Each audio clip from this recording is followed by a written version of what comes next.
My name is Hamid Hakimi. I am the coordinator of Opportunity in Crisis project at Chatham House. The project is aimed at bringing policy makers and experts together on some of the key challenges and issues facing Afghanistan in 2014 and beyond. I am with Mr. Shahriar. You are a governance advisor across various projects in Afghanistan, including women's rights and development. We're delighted to have you in Chatham House. Welcome. Thank you very much. Pleasure being here. You're positioned very uniquely in that you have worked for women's rights in Afghanistan. I would like to know, from your perspective and experience, how important it is for men to support women's movements and groups and their aspirations. I believe men have a very important role in terms of gender empowerment in Afghanistan, and this is for a number of good reasons. Men as fathers, as brothers, as husbands, they play a major role in supporting the women for their education, for empowerment economically. And at the same time, men as religious scholars in Afghanistan could hugely help in terms of different women and gender development programs. Involvement of men and women in the same projects would help in terms of awareness. One of the main challenges in Afghanistan is lack of Islamic principles awareness of men and women.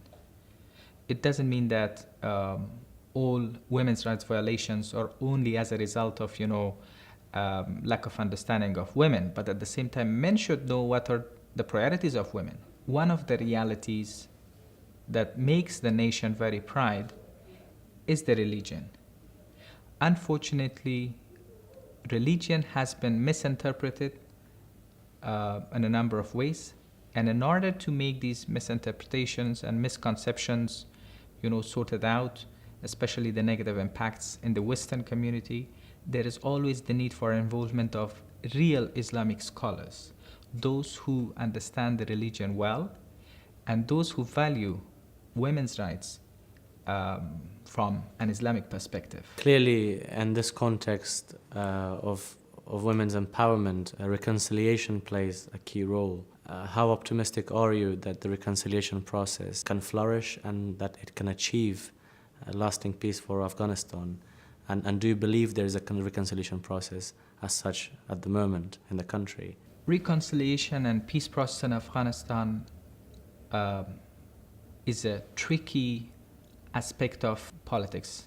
This should be looked at very strategically, and at the same time there should be a very clear understanding that who is the other side in this reconciliation. We can say that those terrorists that they kill men, women, and children in Afghanistan, which are at the leadership level, they're the commanders, or are we talking about those opposite parties that they are vulnerable in terms of economic empowerment?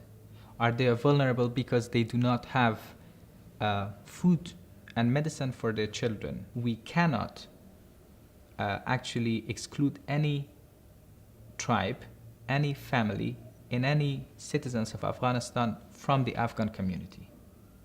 So reconciliation is really an important and crucial topic at this stage. However, there is the need to look at it very carefully and strategically. Thank you very much. Thank you.